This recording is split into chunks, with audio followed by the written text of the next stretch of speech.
Hello, everyone, and welcome back to another episode of Detonation. We're back with John J. Kurtz. He's running for the transhumanist. He's running to be the Transhumanist Party nominee to run as the president of the United States. Welcome back, John J. Kurtz. Well, thank you, Steele, for having me back. It's been a week now, I guess over a week, almost 2 weeks. Yep.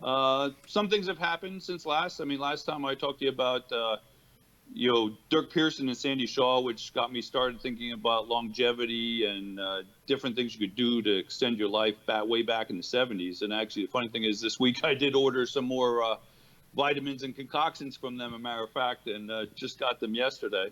So I'm still active with that. I had apologized. I'm a little scruffier than I'd like to have been for this, but this week I did pull a muscle in my back that had, yesterday morning, actually, I had a nice hump. It was swollen, but I had to go into the office and do emergency tabletop training.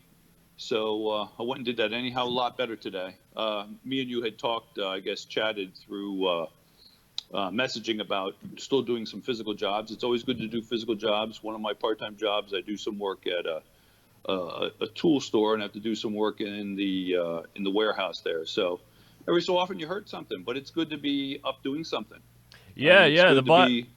The Bible says your body is a temple, so try and take care of it within that context. Whether you're a biblical person or not, I think that's very sound advice. So Well, yeah. that's something that ties me in with the longevity and living a long time. Is I enjoy doing physical things. I don't really want to get to the point where I can't do physical things, and prolonging your life is some of that is so that you can prolong the enjoyment of doing things, no matter what it is. Even if it's working, if you enjoy having a job where you're working in a warehouse, moving things around, if you enjoy doing that, you should be able to do that past 100 or so if you can. I think that's part of life, and some of that's the enjoyment of life. Yeah, Uh, yeah. Life is about enjoying the gift, and and what you enjoy doing is subjective. For some people, it's running up and down the street. For other people, it's watching TV. Other people, it's working in a warehouse. Other people, it's watching sunsets. For other people, it's partying. It's subjective. And one day it might be one thing, and the next day it might be something else.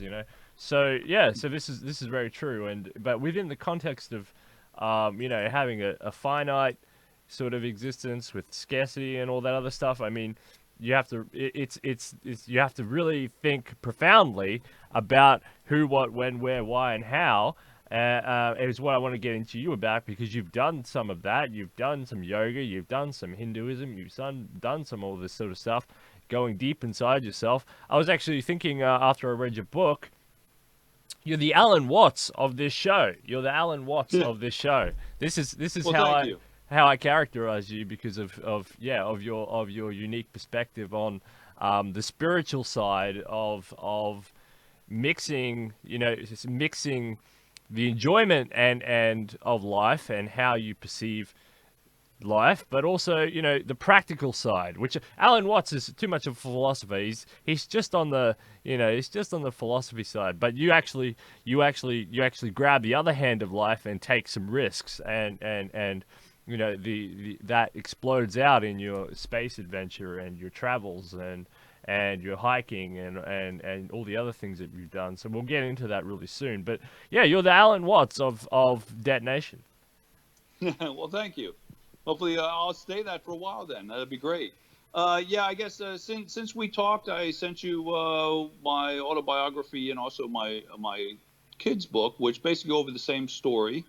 That's what you were referring to. My kids' book is let's see here. Let's see. I don't know if you can see that. Dream It, Do It. And then I also have my autobiography. And to tell you the truth, both are on Amazon. But to tell you the truth, they're both actually the same story. To tell you the truth, it's a. And then I'm doing this sci-fi series that is for adolescents. I've done the first books out, and the next two are coming out shortly. And to tell you the truth, those are still the same story. So I figure if you have a good story to tell in your life, tell it in different ways. And it's a story I know. So years ago, I had I used to do interviews. If you ever go on to Hmm. oshradio.com on YouTube, There's interviews I did with a lot of musicians and comedians and stuff. And comedians one time said something to me about the best thing in your life the best thing to make jokes about is your actual life, because that you put your actual self into, your soul into, and you into. Yeah. Moving things around there on me, but so that's the same way I did with the books, and I try to do that with my own life. I try to, live what I say and talk about. I try not to be one of those people that says one thing and does another thing.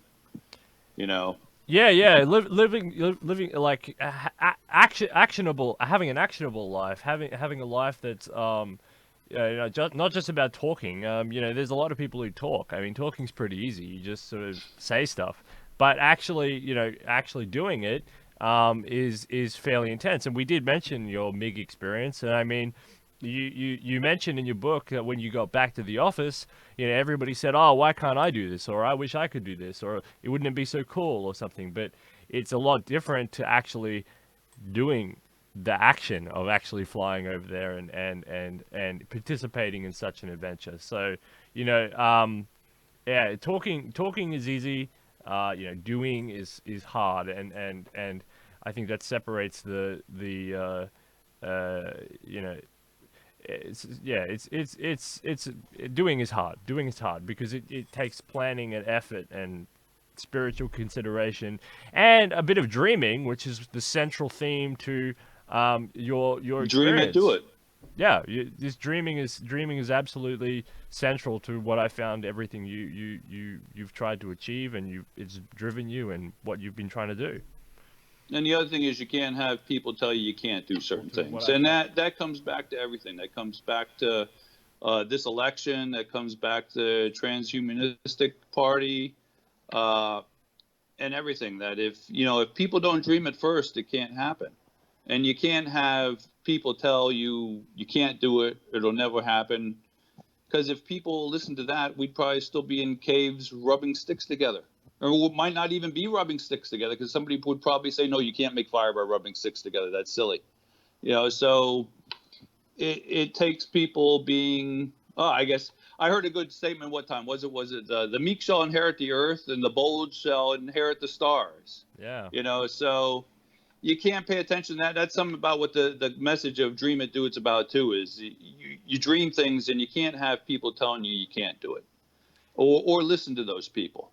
And the naysayers. Let's talk about naysayers for a sec, because maybe naysayers do have a point, right? They might have some sort of actual point, but you just listen to the advice, and you accept it as advice, and you either accept the advice or reject the advice, right?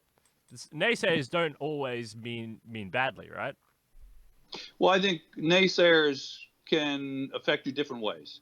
Naysayers can either hinder you or they can push you. It all depends sometimes on your personality and how your makeup is, how that works. I think sometimes with my own personality, sometimes naysayers actually push me along. You get that attitude, I'll show you. I'm going to do it anyhow. But it depends on a person's personality with that. And I think, getting back to government also, I think sometimes governments control people by naysaying in some ways, and people are sometimes afraid to try things. Yeah. And I just think that through history, not necessarily in the present, but through history, I think a lot of times people have been controlled by some of that. Yeah, yeah, that's very true. We'll go to the first chapter of your book here, and the dreamer, and you said like there's different dreams for different people. Some guy from Kansas, Kentucky, or something. His dream is just to go to New York and just see what his country has produced, the Statue of Liberty, French thing or whatever. But has produced the city itself. Whereas the New York woman, a high-powered woman. Might have a completely different dream, and it's an efficiency bias within, so she can operate her company and get a massage at the same time while flying in a jet to and from Well, for the Caribbean or he, something, right? he might want to go to New York for the weekend, and she might want to go have Starbucks at the Louvre for Yeah. the weekend. And these dreams are different, but they're the same, right? In a similar context. It's the same concept. Whatever is important to you and expands yourself. Mm. I've always thought of. I always had a concept called. I called it ascentology. It's not. It means you try to you want to ascend in life above what you've been, and I think that can be different ways. It can be with technology. It can be spiritual. Some way that you want to ascend, and everybody's ascension and change and growth is differently. Yeah. It's a I had started my doctorate in adult education. I had my bachelor's and master's in engineering, but I'd started my doctorate in education. And back when I was doing my doctorate, what was really big was the contract. And adults in adult educations were behind. You wrote a contract with what you wanted to learn and what you wanted to do in life and what you wanted to get out of things. And everybody's contract is different, and that's how I look at that whole thing. Everybody's, like you said, everybody's dreams are different. Everybody, what they want out of life is different. And I think that's part of also wanting to increase lifespans and people live longer. Is, to me, it's so you can do more and you can experience more. And I think I had said on the last show is I do like art, but I think of art as many different things: music, pictures, even writing books. I have a funny little album here, which was my Three Shades of Crazy John that I had done years ago. And I believe art is a great something that man has. That, like I said, there are some animals that do show art. You know, chimpanzees, even elephants have shown the ability to paint and do stuff. But the longer our lifespan could be, I think the amazing things we could create as human beings and do uh, in this world and other worlds and help each other. I think it could be amazing the utopia we might be able to create through longevity. And these dreams are like winds, and yeah, and you've been carried off on the sails of adventures around the world. You've been all around the world, haven't you? Been to Turkey, China, all over the place, right? Machu I haven't been to Picchu. South America yet, and I haven't been to Machu Picchu. That's the next place I wanted to go. Oh, you're next on your I list, had yeah. I had some money to go to Machu Picchu, and that went to my daughter's wedding. So it was money well spent, though. But it went into my daughter's wedding. Yeah, I've been to Egypt. I've been to China. I've been to what I call the new major cities. I've been to London. I've been to Paris. I've been to Barcelona. I've been to Amsterdam. I've been in Scotland and Ireland. But then I've also been to Egypt. I've been to Rome. I've been to Athens. I've been to Istanbul.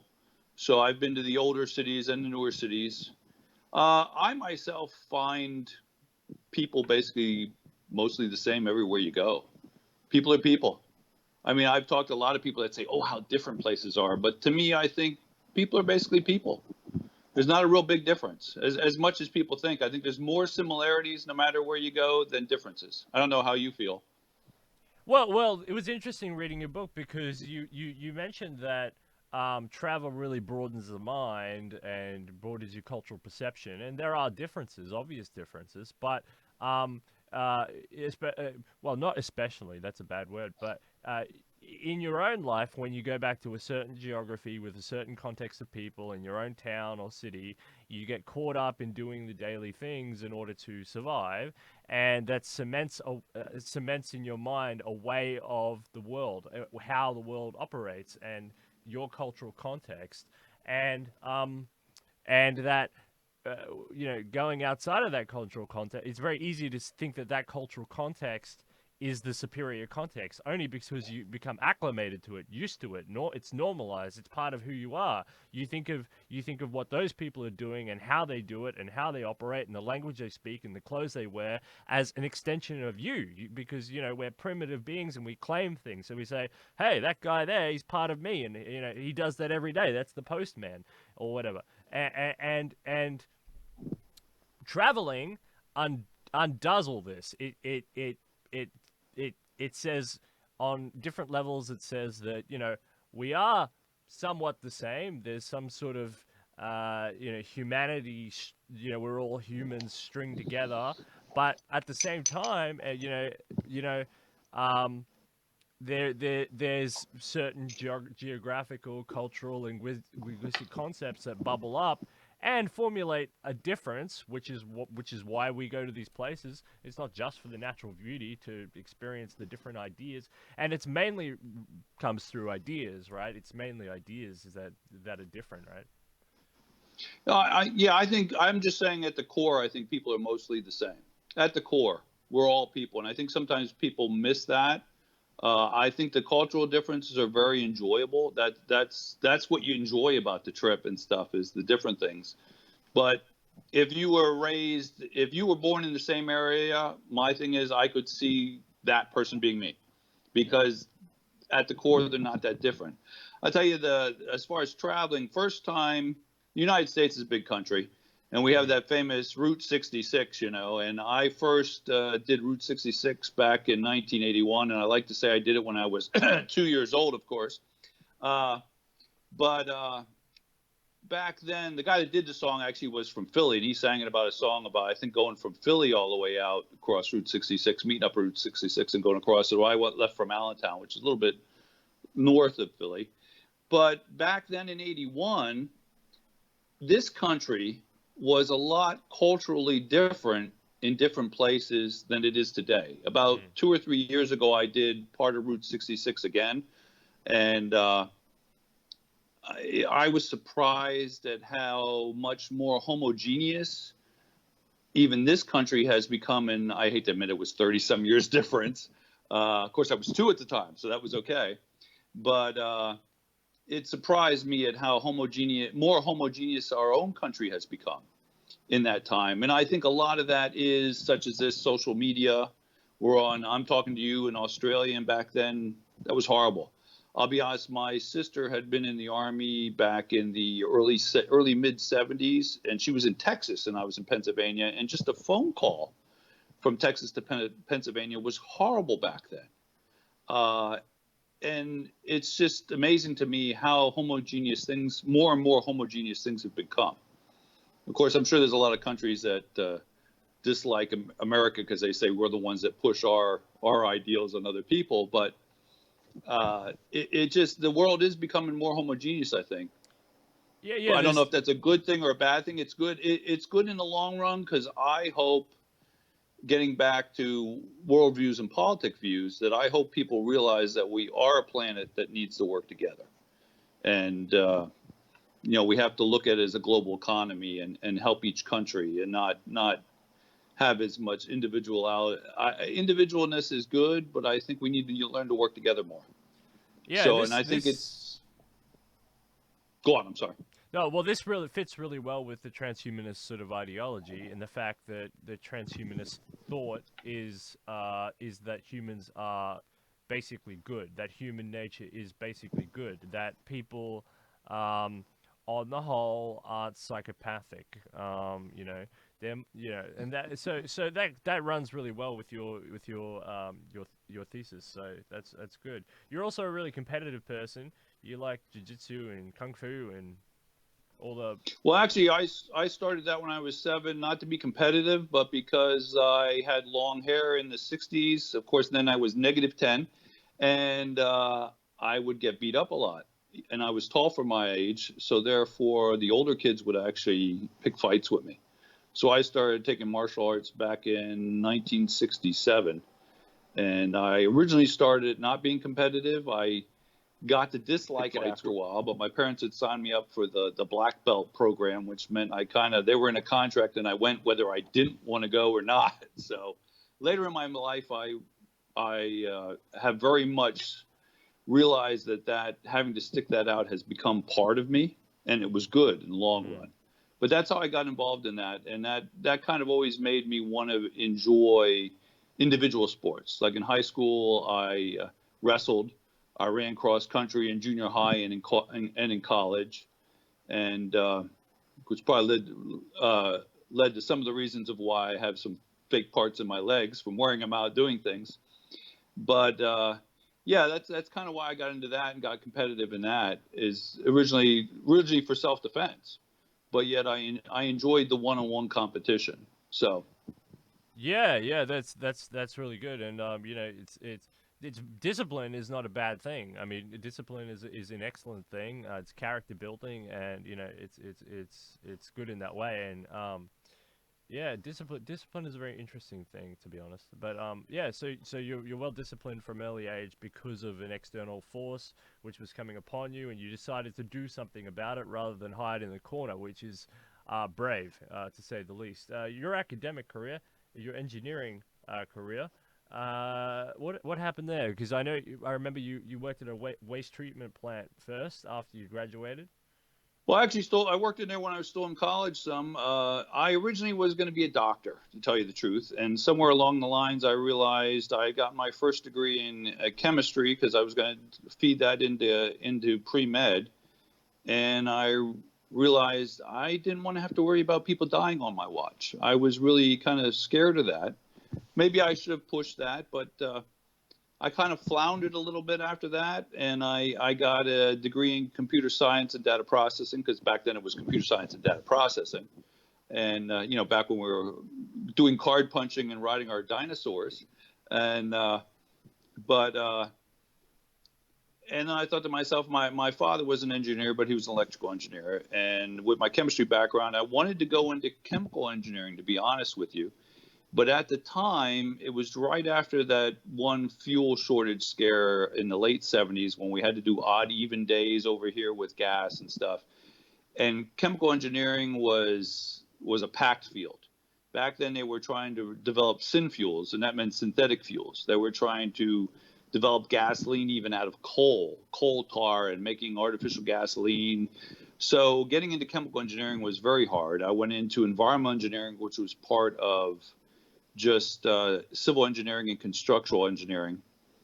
And I went that field instead. And while I was also on the environmental engineering, I did a full year when I was doing my master's of nuclear engineering. And I actually worked for EPA for a while, monitoring 3 Mile Island, and Really? actually had written my master's thesis on background gamma radiation at 3 Mile Island. Wow. So I used to joke that I work with gamma radiation and stuff like Bruce Banner, So don't make me mad. Yeah, you're gonna be like you're gonna end up like that superhero. What's his name? Anyway, yeah, that superhero. Doc Samson instead of the Hulk. Yeah, yeah, something like that. Something. Yeah, that's funny. 3 Mile Island. That's I didn't read that. I should. I Actually, it's not too far from where I'm at right now. It's right down the street from here. Actually, matter of fact, 3 Mile Island. Come glow with us. Do the worms glow? Do the worms glow? I wish they did. That would be nice. That way you could Yeah, go night fishing. yeah. So, Only in so New that's Zealand. yeah. There you go. So that's how I kind of started my school different like that. And working in a wastewater treatment plant was actually good training. From there, I worked in EPA for a little while, watching TMI, and then I did get a job doing permitting for government for wastewater treatment plants and water treatment plants. And then I did IT work, and now I'm doing the alternate energy work myself right now. So, solar, electric cars, and stuff like that. I work a lot with the energy assurance, which if there's an accident, say like right now we're having storms down towards Florida and stuff, say that some of the fuel lines our fuel pipelines are messed up. Where are we going to get fuel from? Pull it from other places and stuff. That's a concern with energy assurance. Making sure, sometimes we joke that it's making sure grandma doesn't freeze during the winter, but that is important. Yeah, it is kind of important. I mean, I know definitely. Yeah, for old people in New York and stuff, when the heat rises, it's not fun for them. So yeah, let's hope that they don't freeze. So well done. You're keeping grandma happy. That's good. Keeping grandma alive, Yeah, If yeah, we yeah. can't replace her parts, we're going to keep her alive by keeping her warm. How's that? Yeah, you're transhuman in a way too, because like you're part machine now, aren't you? Part Darth Vader or whatever. The cyborg. I thought somebody had one of this new symbols for transhumanist party. I think was some eyes or something. Somebody had that, and depending on how the light hits, both my eyes have implants in it. My lenses are artificial in both my eyes.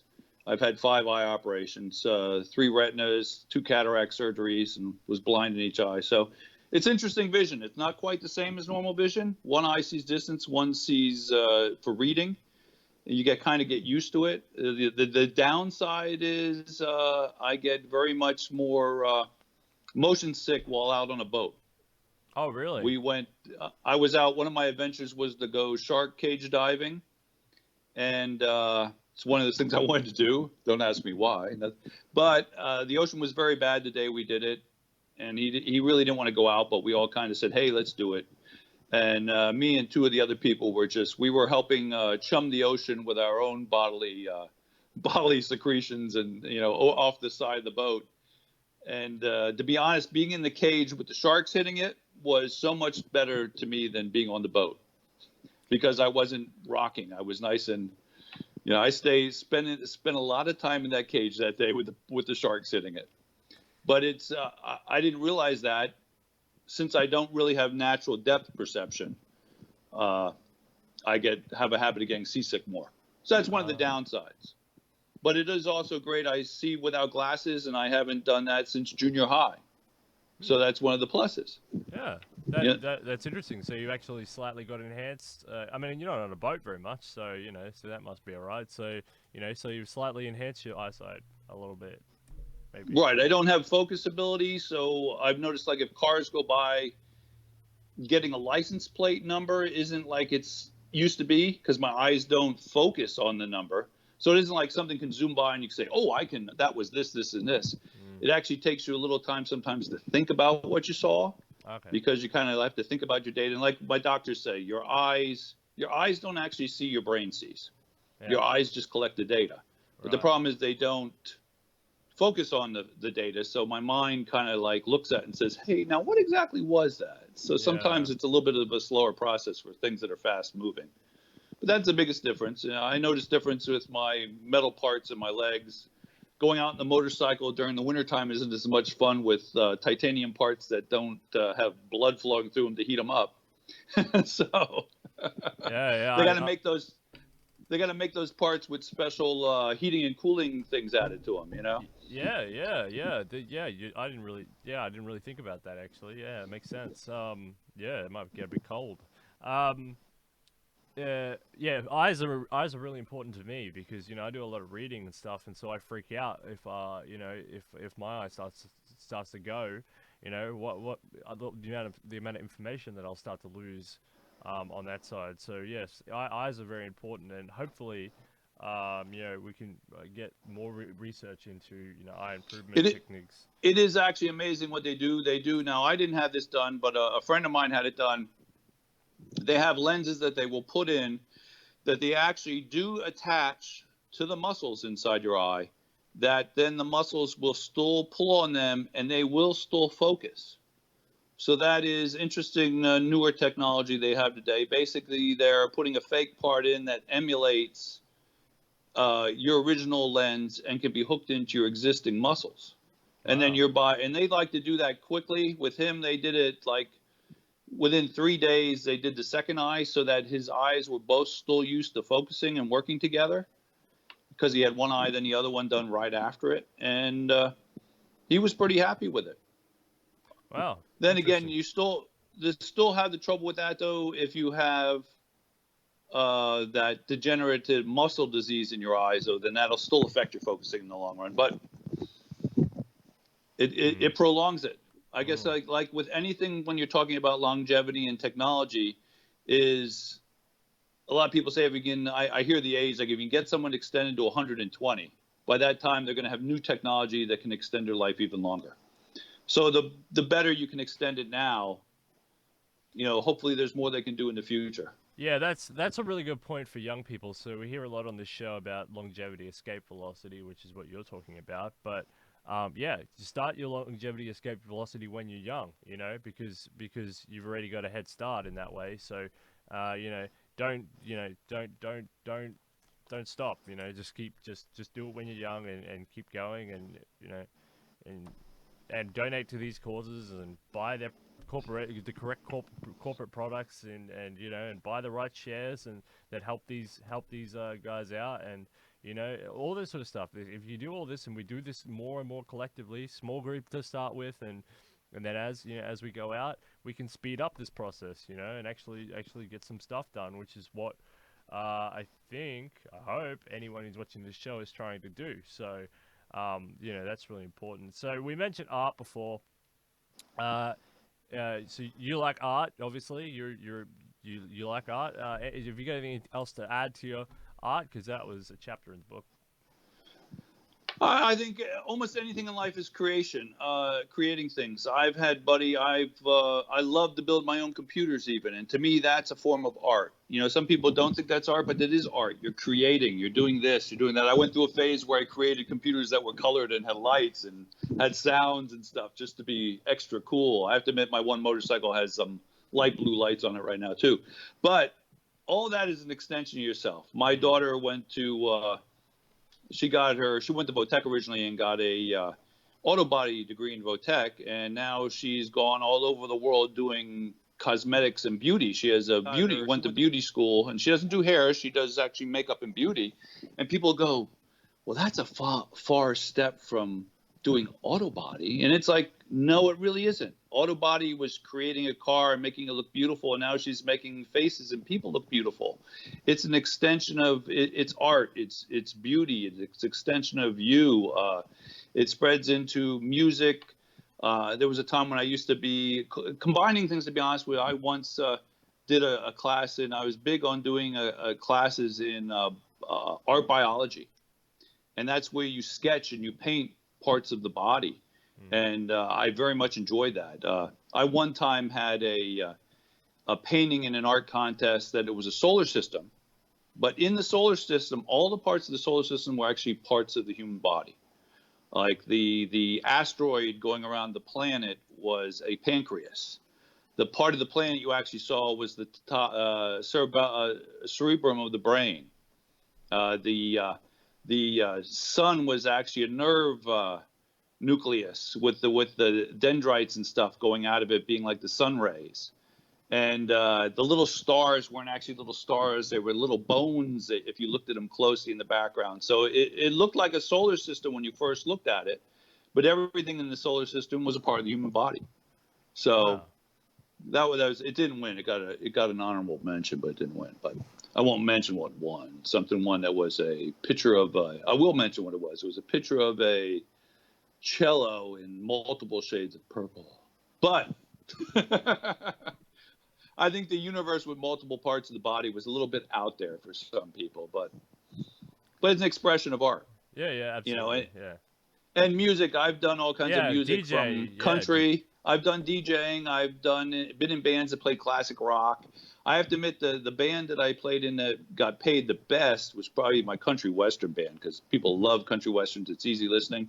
But I had a record deal with Island Palm for my band I was in, which was Seventh Layer, and you can still get them on Amazon, but we don't get the money. It goes to Island Palm. But we basically did rap with metal behind it. And we used to play at a lot of the talking about insane clown posse events. We played at a lot of them and their gatherings. And one time we played at one of the gatherings with 29,000 people, which was kind of interesting to be playing in front of that many people. And that was enjoyable. But right now I do have a song out called No Vacation Blues with Joey Wells, which is he was the second keyboardist for Bill Haley and the Comets. And really? it is getting some play because people follow Joey Wells. Me and him are coming out with a new song shortly. And the last song was blues. This one's going to be a little bit more rock. But it's a lot different than my other stuff. But on this one, I just have a partial writing. The song was my idea. Me and him worked on it together, and then he recorded it. My voice is pretty bad anymore. But the next song, I'm going to be on the chorus. Let's so you can hear the chickens and the dogs will be howling in the background from the sound and the screeching on the chalkboard. But I like all forms of art. It's I think that's sort of man's way of expressing their soul. Yeah, that's a nice thought. Man's way of expressing their soul. That's interesting. Yeah, because art is the overflow of excess food. It's the thing that it's the thing that you get once you have civilization all worked out and you have time and then you make art. So yeah, it is kind of. Although I think people made art even when things weren't well. The cavemen's painted on the walls and stuff. Yeah, yeah. So I mean, yeah, but I mean, they had to have all the hierarchy of needs, right? So they had to have shelter. Obviously, was taken care of because they were in a cave. You know, food was taken care of because obviously they were alive. You know, so you know, probably had the animal skin or whatever. But the point is like art's a mixture of things. It's storytelling. It's being exactly. the soul. It's a form of communication. It's an expression of beauty and thanks and praise. You know, if you're a And it religious could also person. be another form of immortality. Yeah, yeah. This Ernst Becker idea of you know cultural immortality. So giving you something to live from, which is beyond you, and I like that as well. I think yeah, and for me, you know, art is it's something that should be defined between cultures. You know, you were talking about like this is you know you're talking about the United States becoming more homogenous. I mean, it's sad if you start to eliminate art and it becomes homogenous. You know, we're getting that in a little way just because of the amount of art on the curve that there is in the world. You have a huge assortment of art, but actually, if you look what popular art is, you know, which is pop music or something like that. I mean, there is a global culture of art. There's, you know, there's the big ones. I don't watch it much, but you know, some of these big Beyonce or something or whatever. And these are the big artists. Or in India, you've got some Right. big Bollywood stars that flow out into the wider world or something like that. But you do have a sort of global cultural art experience, which is kind of interesting. But because of the sheer amount of art nowadays, you can see the distinct cultures, and I would like to see, despite the internet and despite the breaking down of cultural barriers, I would like to see art, if anything, remain culturally immune. You know, I'd like to see some Indian art. I'd like to see some European art. I'd like to see some American art. You know, and not have everything just fused into a singularity context within the art world. Well, I I don't think things are ever quite fused like that. Because even if you go to places, you know, like I travel and you go to like Memphis, and Memphis, you think of in your brain as blues, but then you hear a lot of top 40s and you hear a lot of pop, and then you think of New Orleans as jazz, but you go down there and you still hear pop and you hear blues. And I think it's a like I said, it's a different people have different souls and different culture have different souls, and I think there's parts of people's history that you're not going to necessarily get rid of. And talking about taking this back to government again, I think it's a bad move when governments cut art in schools, cut music in schools, even cutting back on sports. I hate to say it, is bad because I think sports, in a way, is man's outlet for some of his natural aggression and competition that we need to some extent. mm, And I think man needs a lot of this stuff in his life to be fuller and actually to release parts of himself that he needs, you know, satisfied. And the when you take that away, it hinders, and I think it can make unrest that people don't know why people are having unrest. You don't know why it leads to this group of people over here being more maybe agitated or something because you're not giving them things they need fully as a person. Yeah, yeah. The reason I express this in this way is because if you come down here to Australia, as an American, you would expect to see Australian art everywhere, right? But our art has been so infused with America that basically we've become culturally American, and you would Those have damn American pigs, you know? uh, Yeah, that's what I said earlier you, about you, you, you cultures. yeah, you would have to. You would be very hard pressed. I mean, as a tourist, you'd find it, but you'd actually have to look to find unique Australian art, unique Australian bands, unique Australian culture. You would have to look because on the surface, it's America. Like I would have no problem going from here to the United States and seeing all the same celebrities, all the same talk shows, all the same hosts, all the same pictures and paintings and nowadays unique building styles, architecture, very very culturally American. And underneath the surface, it's quite easy to find, and that's what I'm saying. It's underneath the surface, it's quite easy to find. Japan is the same thing because it's been an American colony for so long. culturally, they have a little bit of a unique perspective, but Well, I thought we were a Japanese colony. I thought that worked out the other way. No. but you know they still have their own art stuff, but they have a very culturally American system as well. And I'm not blaming America here, and I'm not blaming any country or anything like that. But I am saying I just hope that that underneath, as someone on the outside of America, who's seen what it can do. We can all sort of maintain that even under the subset and under the surface. And I American have to might. admit, I have to admit, within the last, say, 10 years that I've traveled, I have seen more and more. On my last trip, me and my sister were over to Germany, England, Scotland, Ireland, Amsterdam.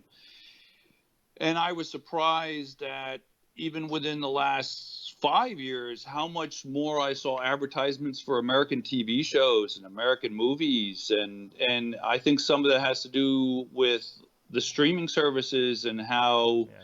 everybody everywhere is using the streaming services more than regular television. Yeah. It's interesting to me how that's changed. And Europe is an especially interesting point because you have a refugee crisis there, and so those people are simultaneously trying to discover their own culture while being inundated with American culture, and so you end up with a very angry subclass of traditionalists, which is what Merkel doesn't like and all that sort of stuff. So it's a very interesting topic.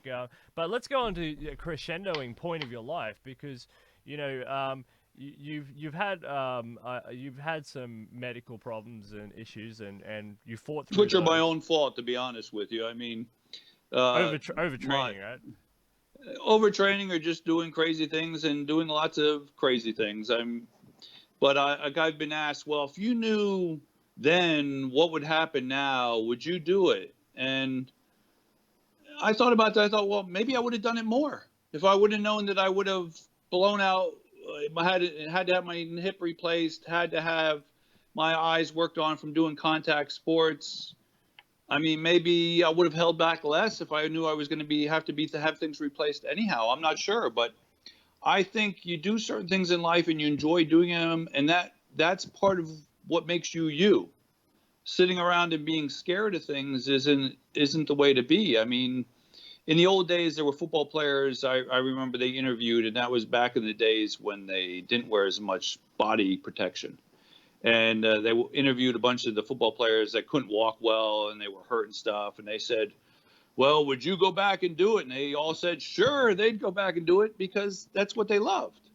And if it's what you love, you got to do it. It's, your life is, you are, part of you is your experiences and what you did and what you learned from those experiences. And if you don't do that, you don't experience that and learn. You grow through your experiences. Mm-hmm. And that's one of the things that we said we'd also maybe mention some technology today. Yep. And, some of my views on how to extend our lives, I myself would prefer to still be in mostly humanistic, let me put it that way, mostly humanistic body. I enjoy being in the flesh, let's say. But my concern is the fact that you do wear out the flesh, and I've worn out parts of my flesh. I consider the concept of totally downloading my mind into a computer as a last reserve or a backup to me. I would prefer to be in the flesh in some way, or have my body repaired through clone parts or nanites. We had briefly mentioned nanites go through repairing my body. I would even hope that you could clone parts, and even if part of your brain, you had a stroke, part of your brain was shot, have part of a excuse me, clone part put in, and have the rest of your brain, or maybe even with a computer backup, help you rebuild that part of your brain so that it would still be mostly in the flesh. And I would even hope myself right now that, like with the fake joints are nice. I still go to the gym, and I can't lift as much as I used to. The day before I had my hip replaced, I was at the gym doing 1,200-pound leg presses because I knew it was the last day I was able to do that. Now I do 400 pounds, and I get yelled at for doing that because I probably shouldn't do that higher. But if I go higher with the weight, I might end up with a titanium piece up in my neck or something. But so there's setbacks to that. I would like to have actual human parts in me again that I know would work the way they did work. So I you think? think. Go on. I'm sorry. Yeah, you're right. So yeah, Aubrey de Grey is big on this biological singularity, this idea. But yeah, this idea that the human body is a car, and you can replace the parts that wear out, and you can continuously go on, and that the human body is important in the fact that it's an important machine and it's an important vehicle to accomplishing things. And so for you, the brain is actually very important because your body is sort of a manufactured vehicle. It's a sort of a vehicle to feed your brain, right? And I mean that's what it does. It's all. It is, but I believe in the theory that some of the stuff you do some of the stuff you do is learned in your body and in all other parts of your nerves and your spinal cord. There's some Mm, ways that you react, and there's memory, muscle memory, and stuff that is also part of you. Uh, I so much I'm going to bring up a TV show, and I'm sorry, but I'm going to bring up Battlestar Galactica. I don't know if you saw the second Battlestar Galactica, the most recent one, where they I thought it was interesting because it kind of took off from the original one that I liked in the late '80s, I guess that was on, where the Cylons went off and they made synthezoids. I'd call them synthezoids. They're synthetic human beings. And the Cylons, which you thought of as robots, were actually in some ways more religious and believed more in God than the humans did. And what they ended up doing was creating synthezoids, a certain number of synthezoids that couldn't tell apart from human beings. And they got to the point where they actually got pregnant and had babies with human beings. And they are the who originally in the show then went and colonized the earth. So, in other words, you had robots break off of human beings, consider themselves the next phase of evolution. mm, But then to them, they realize that actually the flesh, the wetware machinery that we go, I forget what grinders call that, the meat flesh machine, uh, was actually more versatile than the metal was in the long run for what it could do. And they evolved back into back. the flesh and joined with human beings genetically and had kids. And it came back around where the scary part was kind of where the show left. You're like, oh, we're not as human as we thought we are. We were robots that became synthezoids. Now, mind you, I say synthezoids. Synthezoids are basically a creating being that is the same as more or less kind of human, but it's a synthetic human. So that was an interesting twist to that story plot, and I kind of think on that one, and I think a lot of people that are thinking about computers and robots and some of the perfectionism might find that in the long run it might come back around. Our bodies, although there seem to be things that I remember they were saying about computers and how computers are great for crunching data and moving information and giving you things quicker, but yet it's hard for a computer to make a robot walk Mm. and be able to do all the things that we do already at 1 year old. And this is a. So there's more than just crunching data and storing information and storing data and storing experience. There's more to us that evolution over all these years has designed and created within us. Yeah, I really like this point because it really asks the question, and you're asking a very deep philosophical, pseudo spiritual question about what is a human being. Are they the sum of their net experiences, or are they what they are? Is it their body part of who they are? Is who they are part of how other people perceive they are? Is their emotions part of it? And because there's so many unknowns with uploading yourself to a computer. I mean, would you just become a number crunching facilitator of of digits and Star Treks, or even if you could become anything you wanted.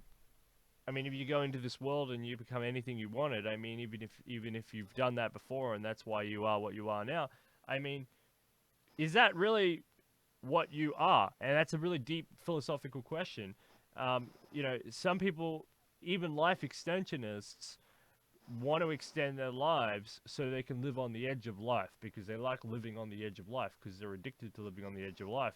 One of these The scientists, crazy people that go to space and go to Mount Everest, you know, right? yeah, well, you're yeah, exactly. You're one of these, Doctor Alexander something. He's on my friends list. But anyway, he just jumped off one of these big towers behind me in Hong Kong. He's one of these huge towers and did the thing. And he said in his status that he didn't fear death. He's not worried about death. He fears aging. He fears aging. So he would like to extend his life so he could continue to jump off these big towers and get that adrenaline rush because he thinks.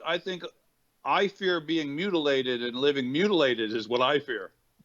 Yeah, yeah, and it's a legitimate fear because humans have so much to offer. I mean, with all our imperfections, they actually do. But then we say the word human, and then what is a human, and you know, and what is that idea? And you know, is uploading continuing on, or is it next stage of evolution, or is it?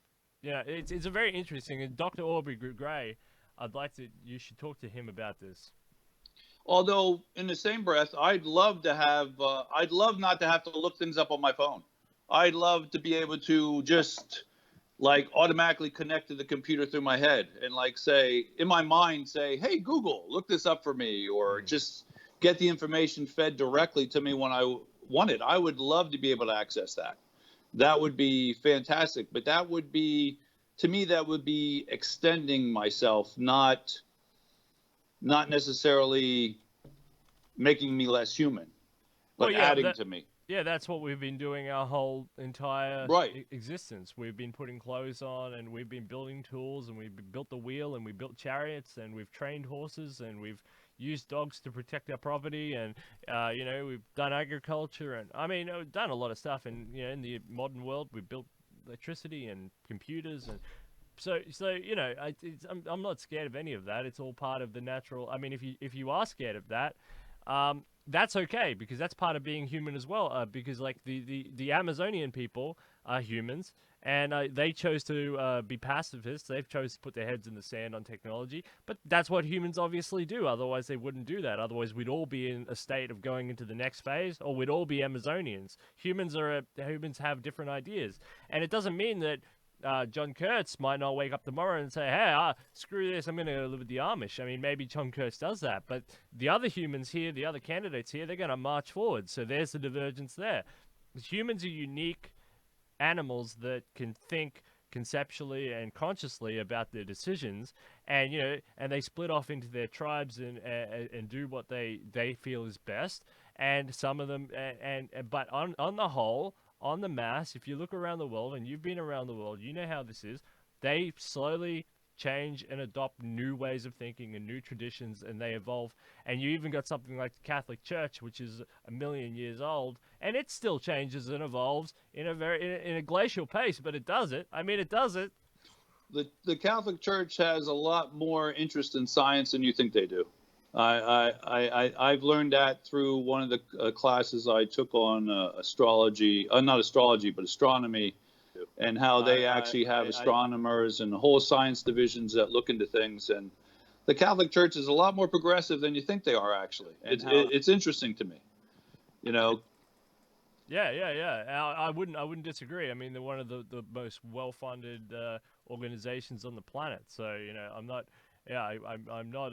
But you know, they do adapt and change over time, sometimes glacially, and they try and pick political sides of things that sometimes backfires on them in the heat of the moment. But you know, is there anything else you wanted to talk about on technology? Artificial intelligence, robotics, blockchain, 3D printing, quantum computing, Oh, I virtual do embedded. love the 3D printing. I just posted something on on the Facebook page today about people actually using large 3D printers to actually make a housing. I just posted for people, and it was quite interesting how they were just using this large 3D printer to just go zoom, zoom, and actually print houses and be making houses. I think it's amazing, and the technology with 3D printing I think is interesting too because, excuse me again.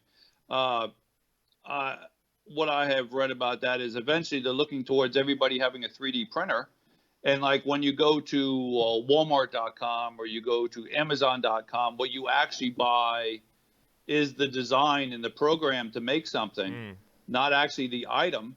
Mm. And you order that design, that program goes to your 3D printer, zoom, zoom, zoom, zoom, it prints it, and there you have it. You know, as long as you have the right stuff to put in it to print it to be what you want it to be. But that's an interesting technology that's going to change a lot of things, and it's changed a lot of businesses already with making.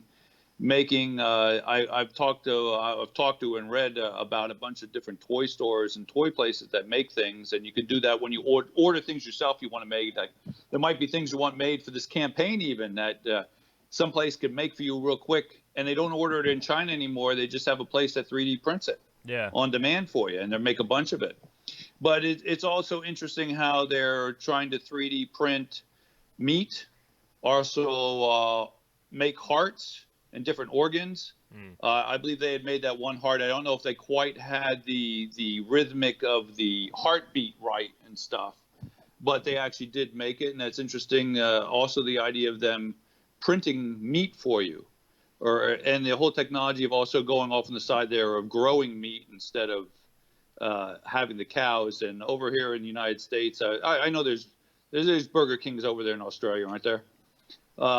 Burger King, no Burger King. There's a Burger King I know. We have one Burger King in Sydney Airport, and the rest are all owned by the Burger King franchise, which is called Hungry Jack's. It's the Aussie version. Oh, okay.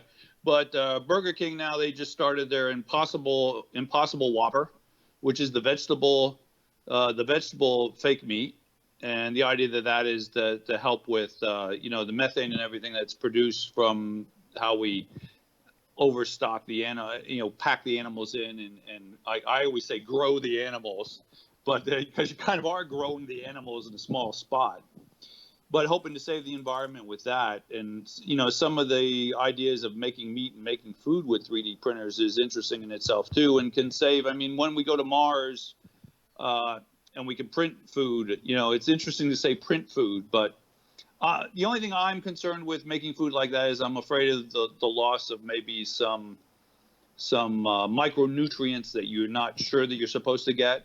But I'm sure eventually we'll learn that. I mean, look at when we sailed to the new world from the old world, and people got scurvy, and you realize that they had to do this and that, and it's something we'll work out. And talking about technology, I think I posted something about an article on science is looking for health and medicine for people going to space. And I think while they're worrying about people going to the moon and living there, and going to Mars and living there, I think a lot of the science and the medicine they're going to look at might help us with things like dementia and heart failure and blood pressure problems and stuff, because they're going to have to deal with gravity changing and effects of the fluid flow in our bodies and how to deal with that. And I think people don't realize that there's going to be a lot of side science that comes from that helps us on the earth with longevity and our health. I think I kind of went around in circles there, but Yeah, well, the important one for people like yourself who want changes to their body to enhance their body is definitely this 3D printing in terms of 3D printing organs, and very very soon it'll be, I don't know, organ.com, and you just log on to organ.com, and you're like, what type of heart do you have? What's the size of your valve? Oh, yep, okay. Do you want the Lamborghini one, or do you want the stock standard one, that we got on the cheap? And you'd buy it, and you'd go to the doctor, and he says, "Oh, yep, I just already printed it into the surgery office. Bang, there's your new heart." I mean, better yet, you might be able to have the surgeon doctor that just does it right on your kitchen table for you. yeah, Puts it in for you. organ Uber, organuber.com. I mean, yeah, it's absolutely unlimited in that respect. And yeah, 3D printing is also, yeah, it's right. You're right. It's disruptive technology in the manufacturing sector. It's absolutely disruptive technology. We're going to see a whole bunch of new technologies come forward because it can print shapes that can't normally be manufactured out of traditional manufacturing methods, because traditional manufacturing methods too costly, too expensive, and too inefficient. And these can masterfully create all sorts of different shapes, which Well, I includes think some different people are afraid of, machines. like you said, losing jobs over it because it changes industry. But like we had talked about last time, this country, our country, and all the world was mostly farming for a long time, and before that, it was hunting and fishing. And we were only an industrial nations and stuff for a short period. So this is Mm, something new, and there's going to be jobs. They're just going to be different jobs. yeah. And people have to realize there's going to be jobs out there for them to work. There's just going to be different jobs for them to work. And some of that's a fear, and they have to get over the fear that there are going to be jobs. They're just going to be different. Mm, yeah. I Uh, don't know your thoughts on that, but I think there's going to be plenty of jobs. They're just going to be different kinds of jobs. Yeah, so that's a very like Austrian economist's perspective. So Ludwig von Mises and stuff, it's based on the fact that there's always scarcity. There's always scarcity. So therefore, it doesn't matter how much technology you produce, how many people you have in, how many people, whatever happens, there's always scarcity. So therefore, there will always be jobs, and that's a Misesian view, and that's a view shared by a lot of people in the transhumanist party. What the other argument is retraining. Can they retrain people in order to do that? And I mean, with increased longevity, so that a 40-year-old is now a 20-year-old and he's feeling a lot healthier and fitter, and he has more of an incentive to retrain because he's not counting down 20 years until retirement or whatever. There would be more of an incentive to retrain and do new things and try new things. So, my suggestion would be for those people, prepare now. Otherwise you're going to be standing in a line, with a whole bunch of other people with signs saying, bring back our car industry, when the car plant will be right behind you.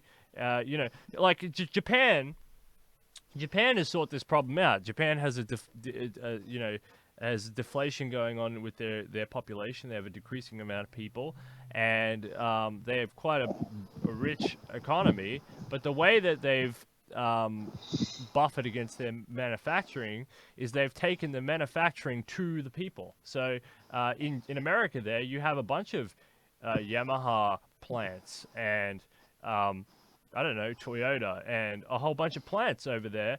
And because they find where their customers are, and they build a plant there, and then they ship all those cars out to their people there.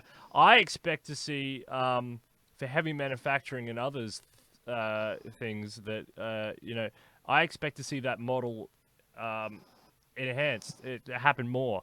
They say, because the old mercantilist idea, what Trump's talking about, bring the manufacturing home, will only really work in a future global economy with the collapse of Bretton Woods in America. So you'll be just producing goods and services for America, for Fortress America, and that'll work great for Fortress America, but that means a dislocation for the world as a whole. And the world as a whole doesn't need America as much as America thinks the world as a whole needs it in terms of product export. North America, the United States, is one of the least integrated countries in the world.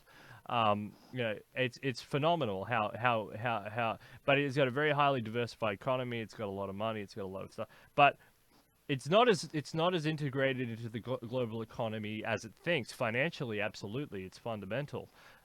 So in that way, it's going to be very interesting because there'll be a lot of domestic production from this automation, but you will see a lot of American plant operators, manufacturers and stuff, and they will go to their customers. There's a bunch of customers in China. They'll go to that city. They'll build a plant there. They'll build whatever they're building for their customers in that area, and then they'll just dismantle the plant and move on. And that's the future operating method of manufacturing. It's temporary, it's quick, it's fast, it's cheap, and it's wherever your customers are. So somebody made a point to me one time back when I was actually out of college, but still going over to the college to do some things, some jobs. When I was teaching there, I think it was, but some foreign students brought to my attention something we don't realize in this country. America is quite large, and we're kind of spoiled by the fact that traditionally we had a bunch of different areas in the United States that were almost like we were a bunch of different countries put together. We had different territories. We had desert. We have, wetlands. We got mountains. We're very diversified as far as our territory and what could be grown there and what could be used there. And they pulled to my attention that, over in Europe and stuff, they have to understand trade better because one country doesn't have everything. This country doesn't have that. That country doesn't have that. And I was surprised, too, sometimes when I travel, some countries don't even supply their own power. Yeah. They get power from other countries outside. Yeah. And my point to this is those countries have developed better trade and better ingenuity with how to work with each other because they've had to. And nothing against the United States, but we haven't had to do that. So therefore, we didn't develop that.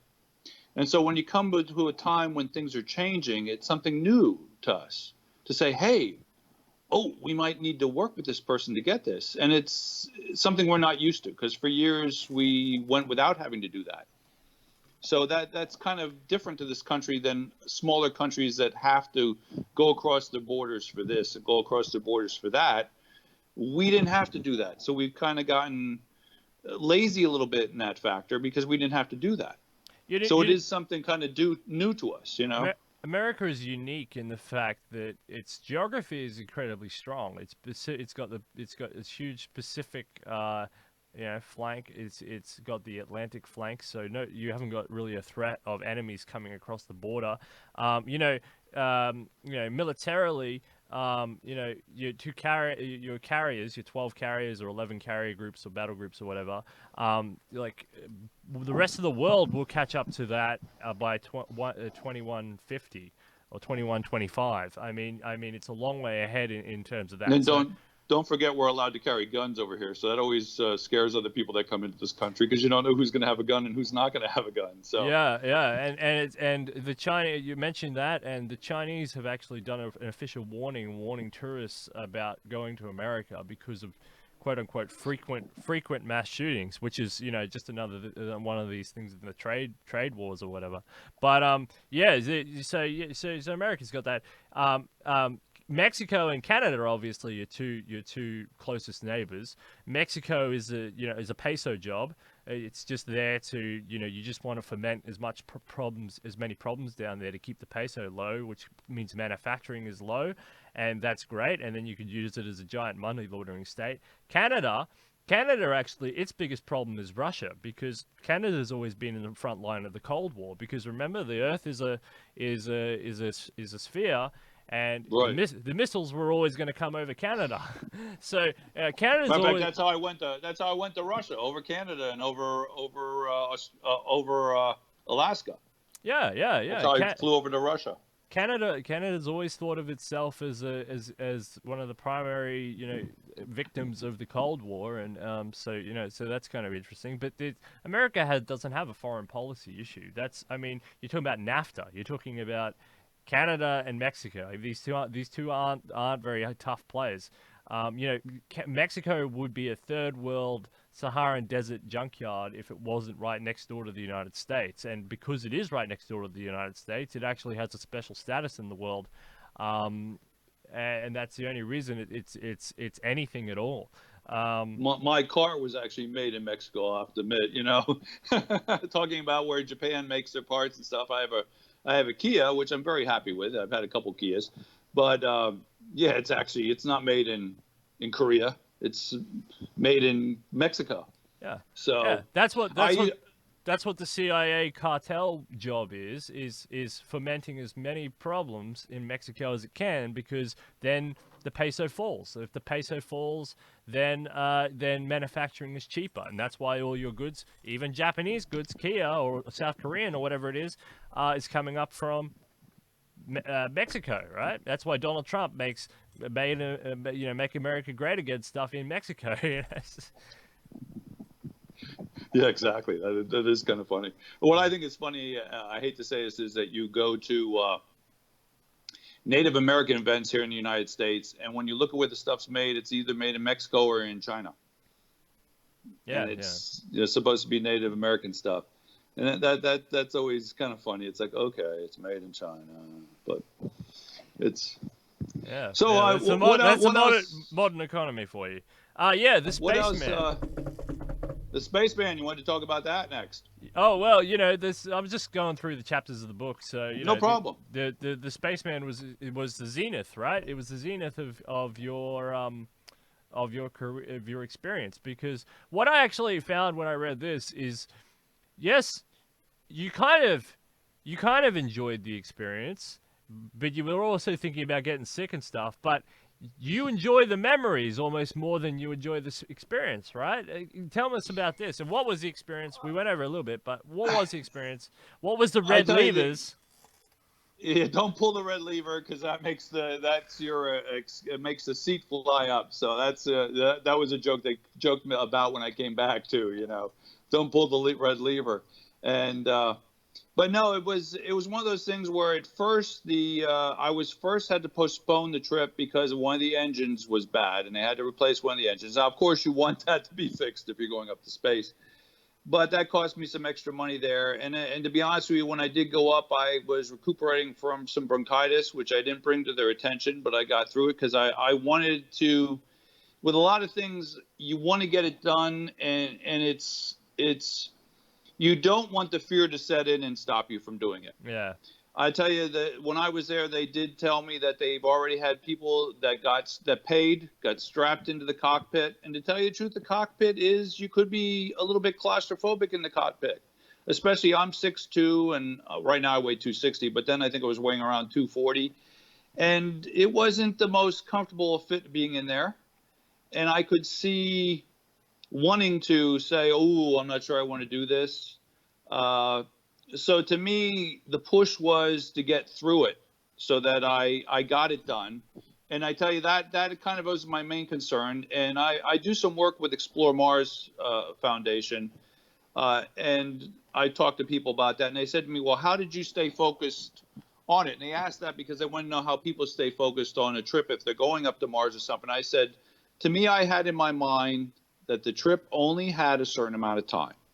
All I had to do was hold it together for that certain amount of time.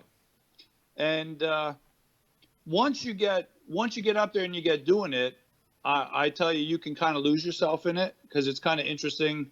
If you ever watch the film that's online, OSH Radio, there is a film we're doing now. It's very edited. What photos I have from the trip and what of the video is very edited because, of course, it does get edited by the Russian government.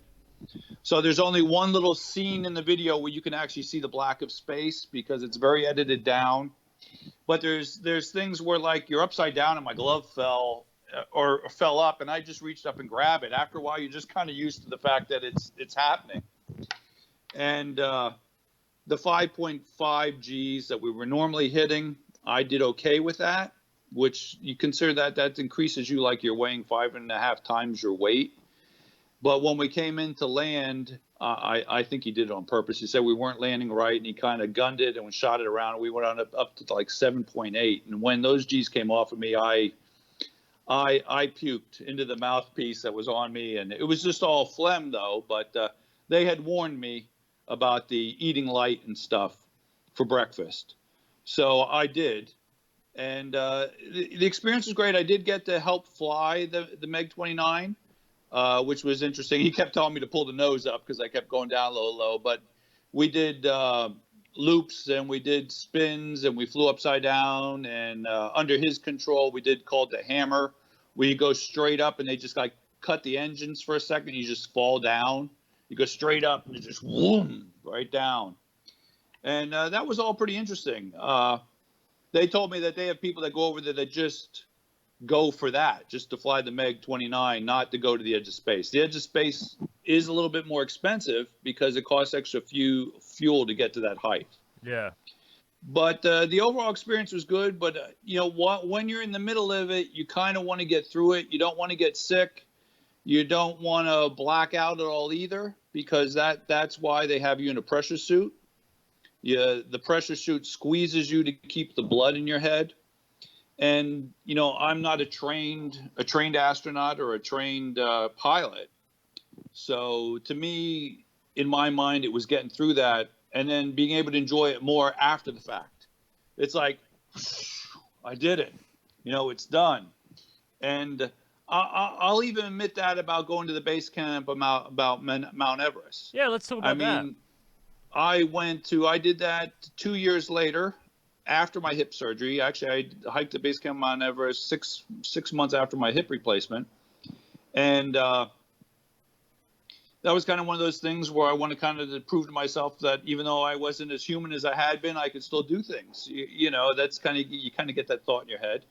And I went the Tibetan route instead of the Nepal route because I wanted to, as we talked about, also spiritualism. I also wanted to get to visit the monasteries and stuff, and I got to see where the Dalai Lama used to live and rule from, if you want to call that ruling. And on the same trip after, let me just jump here a second, I also did some studying and practicing martial arts at the Shaolin Temple. So a lot of that trip had to do with not only going to Mount Everest, but also some spiritual journey also. So, but the minute you get off the plane and you're in Lhasa, you're already at a higher elevation and you feel it. Yeah. And Your lungs, right? yeah, you feel your head, you get like a headache. And a lot of people say it's like having a hangover. Now, I'm a non-drinker, so some of the people that did okay with it then go out drinking and they get extra sick more than they thought they would because it affects you. Although they are selling beer up there, but you got to realize most people are used to the elevation that are living up there.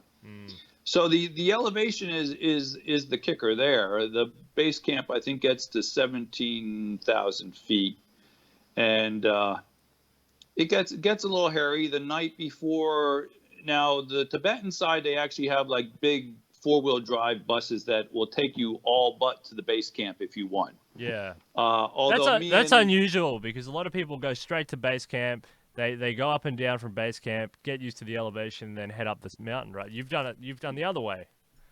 You've done the what we did is, Edmund Hillary way, right? well, there is below the base camp. There's what's called the tent camp. And that's where you sleep the night and get more acclimated before you go up that way, depending on how you go up. Now, out of our group of about 20 people, only 2 of us actually hiked it. Myself and one other young gentleman that was actually a film. He worked on films, production on films, and he had a slightly malformed hip, and I had a hip replacement. And I had to laugh because we were the people that were actually hiking it.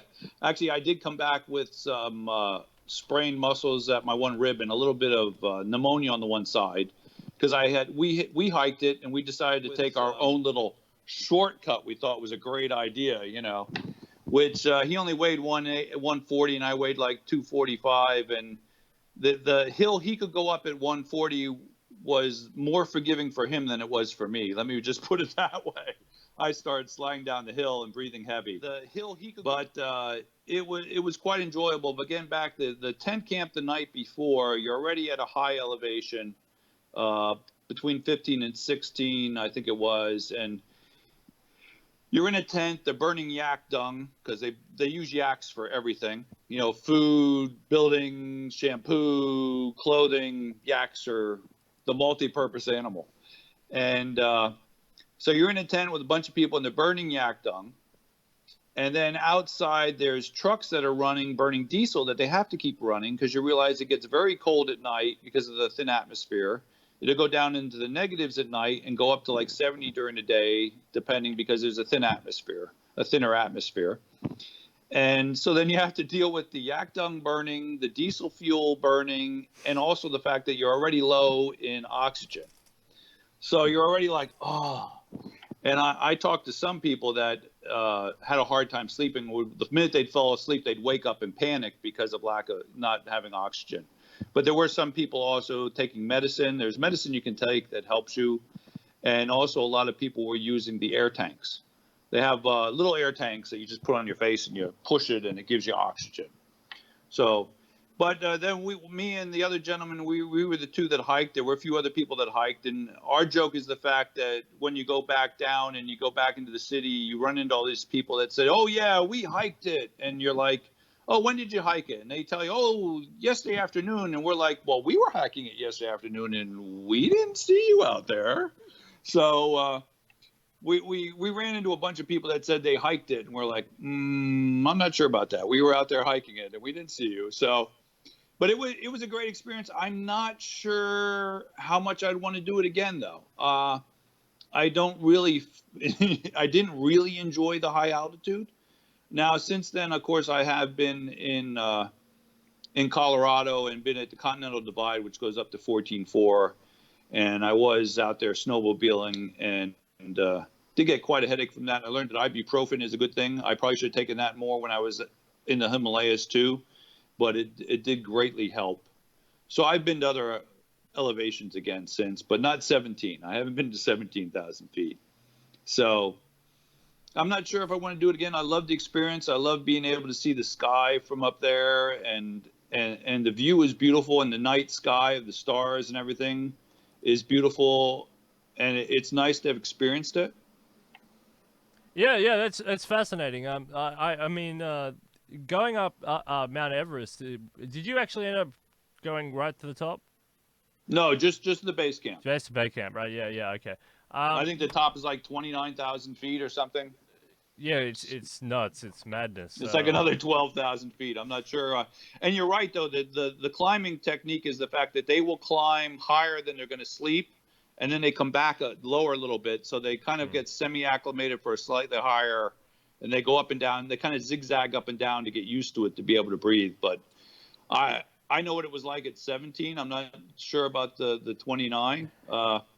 I actually have to admit I did do some of that training with wearing one of the masks that restricts your breathing.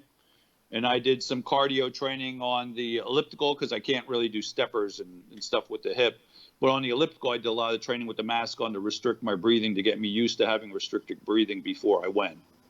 Yeah, that's really interesting, and like, it's interesting. I like how you went on a spiritual journey while you were there, because I remember in the book you said that you have a rule of travel, and it's if you're going somewhere, you can never quite be sure that you'll ever return. So basically do as much as you can and plan around the activity that you centrally want to do. And so I think like doing some judo or kung fu or whatever it was you were doing. Tai Chi, actually. I said Kung Fu, yeah. Yeah, it's all. Sorry, I'm not very well versed on my martial arts, but so some Tai Chi while you're there, and doing some spiritual stuff, and having a look at the temples, and having a look at the historical monuments and sites while you do this. I think that's a fascinating compliment to that adventure as well. So. Yeah, so well done on that. Is there anything else you want to tell us about your travels? You went to Egypt, and we talked about this a little bit before, but you've been to Egypt. Well, talking about what you just said was actually I did the Mount Everest, and then I had to be back at the Shaolin Temple in like 4 days. So I had 4 days there to kill, and that's when I planned my trip of Egypt, Rome, Istanbul, Athens, and Seoul, Korea. And actually, my plan was for actually no staying anywhere. I was supposed to be constantly on the go. I was planned to sleep on the planes and at the airports, and I was country hopping. And that worked fine to Egypt, and then to Rome. And then when I went to Istanbul and was going over to Athens, Greece had an airport strike. So I ended up staying in Istanbul unplanned. Although they took very nice care of me, put me up at a very nice Marriott and everything, and it was very nice. But I ended up getting less of a tour of Athens than I wanted to. I ended up getting the taxi hour tour of Athens, not the actual tour I was supposed to get. Oh, okay, I understand. Yeah, because of the shortened time period. I got to see some nice parts of Seoul. And funny, we talked about Japan before. I got something in my throat. Hang on, sorry. But I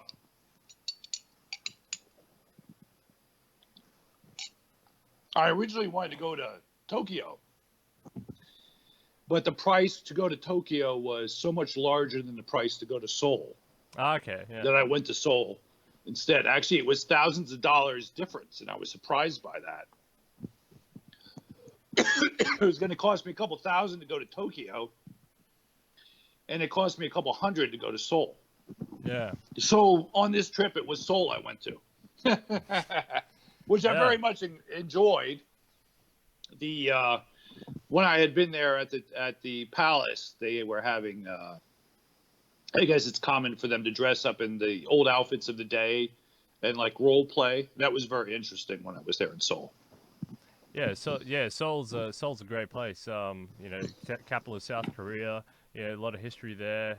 It's allowed you've seen it at a very unique time in its history as well, where it's actually allowed to be a country because you know for most of its existence, it's been a quasi kingdom, quasi country that hasn't really been allowed to function rightly because of all the Mongolian invasions and Han Chinese domination and Japanese invasions. But you've seen it at a very unique period of time, which I think people don't fundamentally understand. So Another interesting thing, it was right. I was in Egypt and in Istanbul right before that. I guess around somewhere in 2016, the fighting broke out in both those countries, and the security was very strict in both those countries when I was there. Very much, you know, armed guards at the hotels and metal detectors, and you know, especially for Westerners. Those were the two countries that had the most security actually when I was traveling, even more than when I was in Russia. Were those two countries? All right, let's actually in Russia. The Russians were very nice to me when I was in Russia too. I find there's a lot of British people in Russia all the time, and they like talking to me because of my American English instead of the British English. Ah, right, understood. Yeah. There's a lot of Russophiles from the UK that go to Russia. Yeah, you'd find huge amounts of them, little British towns and all that sort of stuff. Yeah, cool. Let's talk about the race for a bit. So how are you feeling in your campaign? And you know, who's on your radar? We've seen in the campaign, you know, this union alliance between Ben Zion and Kimberly Forsyth. Are you planning to join with anyone in the race? Are you planning to have a VP, preference each other? Are you looking out for anything? What's your ideas of the campaign?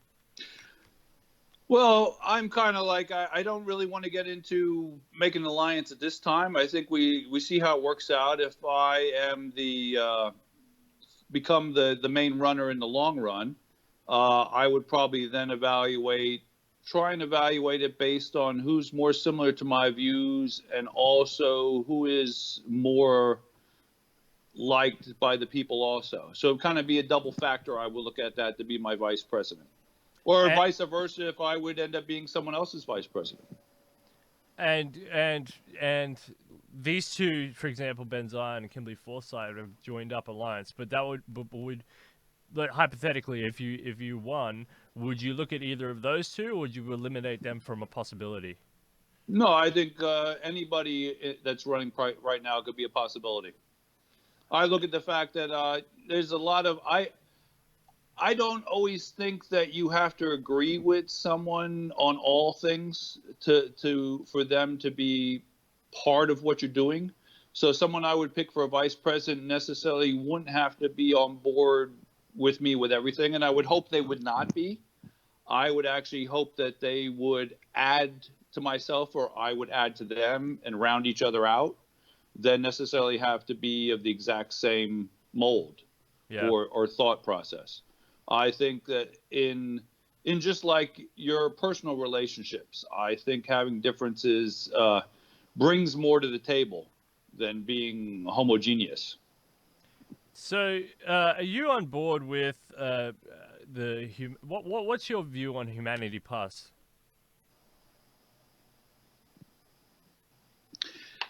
I really haven't given a lot of thought.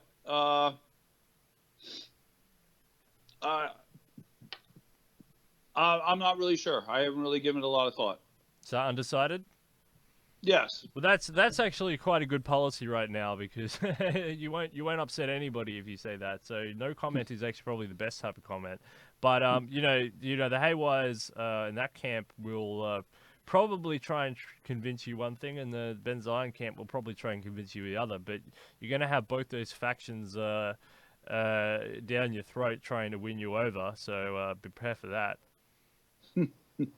That's okay. I mean, like I said, you know, I don't believe everybody has to have the same views. I think you have to round each other out. I think everybody you will find has some good and some bad in everything they think. Even myself, I'm sure that there's some of my own ideas that I have might not work out, but sometimes you have to be. I think the main thing is though to be a little fluid, and if you try and go a certain way and things aren't always working out, sometimes you have to slightly reform it. Not totally give up on it, but slightly reform it. Do you like anybody's platform? Are you attracted to anybody else's platform, or do you think that you have a solid platform and you know, and you're very comfortable with your own platform? Well, I myself would kind of like to. I'm big on pushing education, pushing the environment. I believe that longevity is the key to us solving a lot of problems. I do like the idea of the 222, but like we had talked about before, I worry about the fact how I see people react to what they consider socialism. I don't necessarily think that it's socialism, but I hear people say that with about a lot of things in this country, and I hear people talking and working with government people. It's like anytime somebody talks about giving people things that how it's socialism. Oh, if we make sure people have this and that, then it's socialism. It's like I don't think so. That's making sure your people are taken care of, because as long as the people are taken care of, then we can move forward with other things. Uh, so I do like that. I like the ideas right now. I do like the regular Democrats right now pushing that new Green Deal. I do like the ideas of that. I like any of the things that are based on the New Deal, which is actually a proven idea that worked years ago. And we talked about jobs, and you're giving people jobs and making sure they have jobs. And I like that and would want to incorporate a lot of those concepts Yeah, myself. yeah. Franklin D. Roosevelt's, you know, New Deal project. Yeah, um, yeah. Mr. Holsopple seems like you guys could get along. Also, if you're pushing longevity really hard, I mean that's a natural ally with Ben Zion. Culturally, you line up with you know, with the cultural aspects. You've got your cultural candidate, who is the Haywire campaign. Um, you know, Although I did say last time I believe in all kinds of art, not just humanistic art. yeah, yeah. So yeah, it's very interesting. So you know, and what do you think of Mr. Shatkey? Have you seen much of Mr. Shatkey? I've seen a little bit, but not a lot. Yeah, yeah. He's got some interesting ideas. I'd like to. You should watch his show with me, and you should hear about his UBI policy, which is fairly interesting. On hostels. Hostels across the country, but he's interesting in the fact that he's changed the conversation on UBI. So, you mentioned just then that you know, UBI and the 222 ish sounds a bit socialisty, and you know, Well, I don't I like the idea of supporting our people and providing for them and making sure that there's a minimum, but I know that there's a resistance to that because of people resisting the socialist idea, and I don't and necessarily think socialism in some extent is bad. It's just the fact it has to come across in a way that it is embraced and not rejected. I think I don't well, know how we can do that. yeah, well, your guy for that is Jonathan Chatke, because he's changed the conversation on it quite dramatically. Even if those ideas got up to a national level, you know, he's changed the conversation on that. So, I recommend talking to Jonathan about some of these issues, because he's a Mises guy. He's an Austrian economist guy. He's a free market guy, and he detests socialism at all levels. But he's talking about a different change UBI perspective. So, very interesting coming out of that camp on that. Yeah, but longevity, yeah, Ben Zion. If you really care about, yeah, industrial, you know, industrial, yeah, morphological freedom and this other things, yeah, that's your Ben Zion type idea. You flay across all these candidates though. Just touch on all these candidates. So yeah. Well, maybe we can have a president and two vice presidents.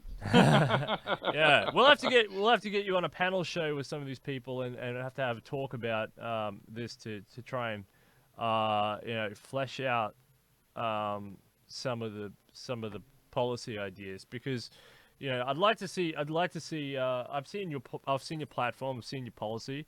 I'd like to see a bit more, and how they line up with other people's on specific issues and stuff like that as well, though. Well, that'd be great. Yeah, we'll work on that. I know I'm kind of difficult with my timing. I'm sorry about that right now. I was asked about that if I was chosen to be the actual candidate. I would have to relinquish some of my jobs so I could put more time to this. Yeah. Which is what I would plan to do if I was chosen as the actual candidate. Right now, I would be willing to work with any of the other candidates. I mean, so like I the said, news. That's the news right there.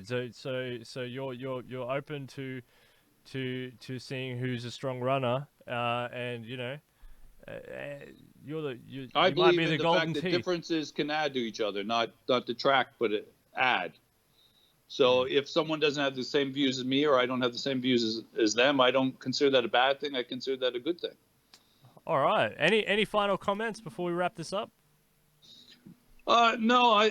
No matter what happens in this campaign, as you see, I am out there. I have my books. I have other things. I am planning on getting more active in politics again, even if this does not work out. That was my goal. So no matter what happens, you will be still hearing from me.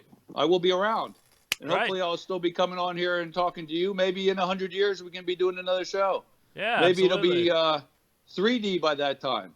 Yeah, or telepresence or teleportation or I don't know. We'll see. But yeah, even if you do leave the party, you're always welcome on the show. And not saying you're gonna leave. I'm saying you're a candidate, but I wasn't playing. No, forever's a long time. That's what I'm trying to say. Forever. What's that the date? Let's see.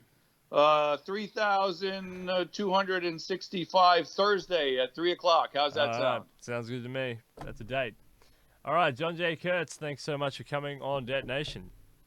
Well, thank you very much. Look forward to meeting and talking to you again. Absolutely. It's been a lot of fun. Thank you very much.